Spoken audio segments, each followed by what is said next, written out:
여러분 안녕하세요. 제동과 가속의 차량 구동을 이해하기 위해서는 타이어의 노면 접촉면에 어떠한 힘이 작용하고 어떻게 거동하는 것을 알아야 합니다.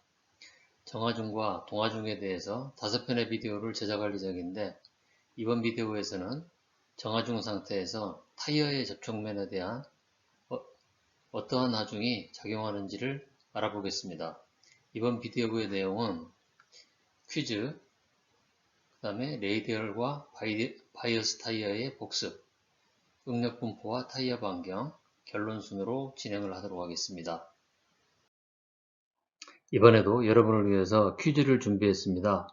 차량이 수평한 도로에 정지해 있는 상태에서도 타이어 접촉면에서는 응력이 존재합니다. 이 응력에 대해서 맞는 표현은 어떤 것일까요? 두 개를 골라보십시오. 첫 번째, 타이어가 전후 방향으로 도로를 수축하려고 한다. 타이어가 좌우 방향으로 도로를 수축하려고 한다. 세 번째, 타이어가 전후 방향으로 도로를 확장하려고 한다.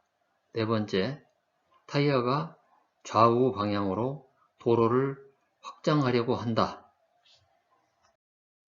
여기 있는 그림에서는 바이어스 타이어와 레이디얼 타이어가 속도에 따라 어떻게 변화하는지를 보여줍니다.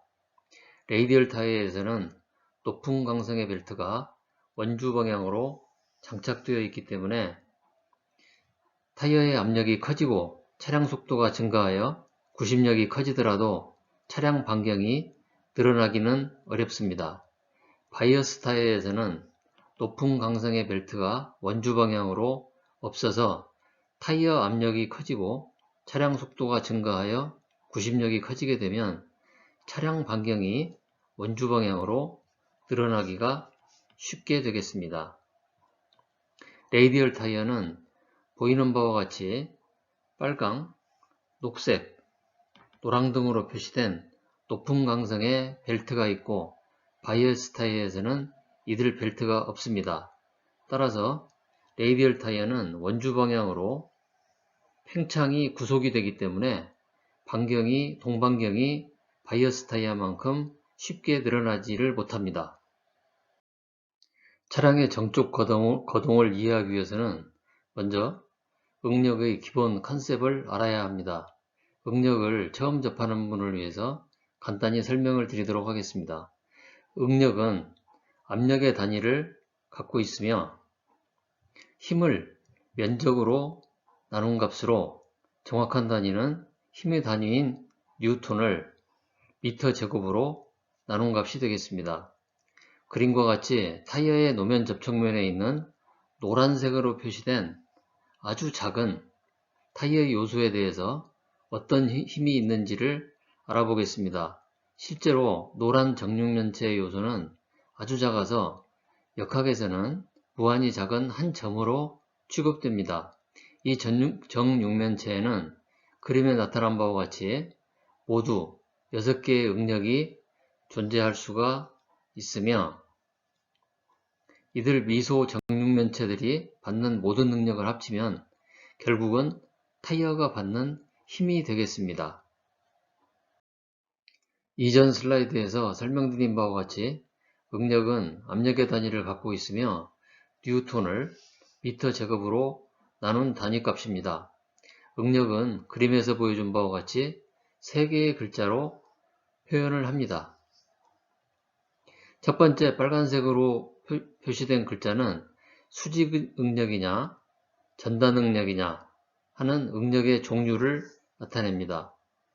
녹색으로 표시된 첫 번째 아래첨자는 응력의 작용면에 수직하면서 육면체의 바깥 방향으로 향하는 선이 지향하는 축을 나타내며 부호를 갖습니다.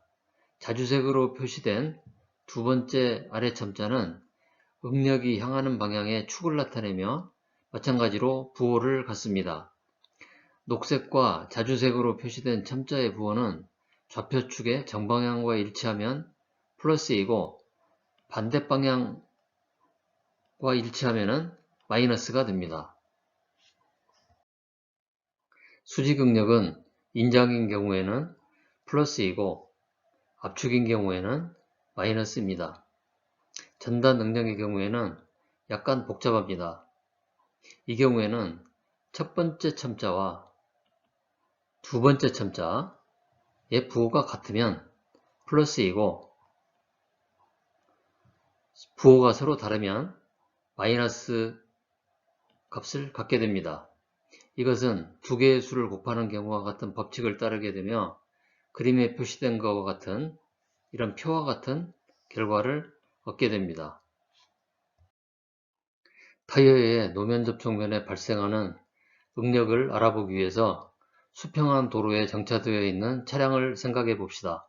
차량의 모든 타이어는 수직 방향으로 힘을 받습니다. 이 경우에 한 개의 수직 응력과 두 개의 전단 응력을 합하여 총 3가지 종류의 응력이 발생합니다. Z축으로 수직 응력이 발생하며 타이어의 노면 접촉면과 수직이 되겠습니다. X와 Y 방향으로는 노면과 평행한 두 개의 전단 능력이 발생을 하며 전후 방향의 전단 능력과 좌우 방향의 전단 능력이 되겠습니다. 네 번째로 차량이 수평면에 정지되어 있고 전후와 좌우 방향으로 합력이 제로라고 하더라도 차량의 노면 접촉면에는 상기 3가지 응력이 모두 존재합니다. 그러면 타이어의 노면 접촉면에 수직 응력이 어떤 형상과 크기로 작용하는지를 알아보겠습니다. 이 슬라이드에서 그림 A는 정적인 상태에서 타이어의 접촉면에 발생하는 능력을 3차원으로 나타낸 것입니다. 그림 B는 X축 플러스 방향으로 바라볼 때, 이 방향으로 바라볼 때 수직 응력의 크기를 2차원 평면으로 나타낸 것이고, 그림 C는 Y축 플러스 방향으로, 이 방향으로 바라볼 때 수직 응력의 크기를 2차원 평면으로 나타낸 것입니다. 지안카를로 겐타와 로렌조 모렐로가 지은 디 오토모티브 샤시에 이 그림이 나와 있습니다. 그러면 전단 능력을 어떻게 느낄 수 있을까요? 전단 능력을 느끼기 위한 간단한 동작을 알려드리겠습니다. 책상 위에 손을 올려놓고 손바닥으로 책상을 누릅니다. 손바닥을 밀착시킨 상태에서 손바닥이 움직이지 않게 수평 방향으로 책상의 표면을 문지르듯 왼손을 오른쪽으로 힘을 주고 동시에 오른손은 왼쪽으로 힘을 주면서 손바닥에 걸리는 힘을 느껴보십시오. 양손 사이의 책상 표면이 좁혀지는 힘이 작용되는 것이 느껴질 것입니다. 여러분은 지금 왼쪽 손바닥에서 플러스 전단 능력 타우 ZY가 발생하는 것을 느끼셨으며 오른쪽 손바닥에서는 마이너스 전단 능력 마이너스 타우 ZY가 발생한 것을 느끼신 것입니다. 전단 능력의 부호에 따라 요소의 형상이 어떻게 변하는지를 알아보겠습니다. 플러스 전단 능력이 만들어내는 형상이 왼쪽에 있는 그림이고, 마이너스 전단 능력이 만들어내는 형상이 오른쪽에 있는 그림입니다. 이전 슬라이드의 손바닥 실험과 같이 왼쪽 그림과 오른쪽 그림이 각각 왼손과 오른손에 해당합니다. 어떤 전단 능력들이 타이어의 노면 접착면에 발생을 할까요? 두 가지 전단 능력이 발생합니다. 첫 번째 전단 능력은 X축 방향의 전후 방향의 전단 능력으로 타이어가 노면을 좁히려는 응력입니다. 이전에 나타낸 그림에서 양손이 책상의 표면을 좁히려고 하는 응력과 같으며 왼편은 플러스 응력이고 오른편은 마이너스 응력입니다. 두 번째 전단 응력은 Y축 방향의 좌우 방향 응력으로 타이어가 노면을 넓히려는 응력입니다. 이전에 나타난 그림에서 양손이 책상의 표면을 넓히려고 하는 응력과 같으며 왼편은 마이너스 응력이고 오른편은 플러스 응력입니다.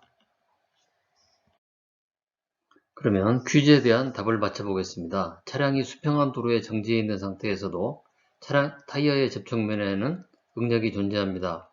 이 응력에 대해서 맞는 표현은 타이어가 전후 방향으로 도로를 수축하려고 한다. 타이어가 좌우 방향으로 도로를 확장하려고 한다. 이 두 개가 되겠습니다. 이번 비디오의 결론을 말씀드리겠습니다. 타이어의 노면 접촉면에서의 응력 분포는 일정하지가 않고 타이어의 구조, 타이어 압력, 수직 하중 등에 의해서 결정이 됩니다. 타이어의 노면 접촉면에서 중앙점의 수직 응력은 타이어 압력과 유사한 값을 갖습니다. 타이어 접촉면의 좌측과 우측 끝단에서의 수직 응력 값은 접촉면 한가운데의 응력값보다 큽니다. 타이어가 정적인 상태로 정지해 있을 때 전후 방향으로 도로를 좁히려는 응력이 발생을 하고 좌우 방향으로는 도로를 넓히려는 응력이 발생합니다. 지난 비디오를 보시고 자동차 지식을 키우십시오. 롱지투디널 다이나믹스 6번째 비디오에서는 최고 제동력과 가속력을 찾아내는 방법에 대해서 설명을 하였습니다. 롱지투디널 다이나믹스 7번째 비디오에서는 제로에서 100km/h에 대한 최소 가속 시간을 계산하는 방법을 사륜구동, 전륜구동, 후륜구동에 대해서 모두 설명을 드렸습니다. 또한 최근 비디오에서는 레이디얼 타이어와 바이어스 타이어의 동반경과 강성의 관계를 설명을 하였습니다. 다음 비디오에서는 바이어스 타이어와 레이디얼 타이어의 정적 강성 커브에 대해서 설명을 드릴 예정입니다. 여러분 수고하셨습니다. 다음에 다시 만나요. 안녕히 계세요.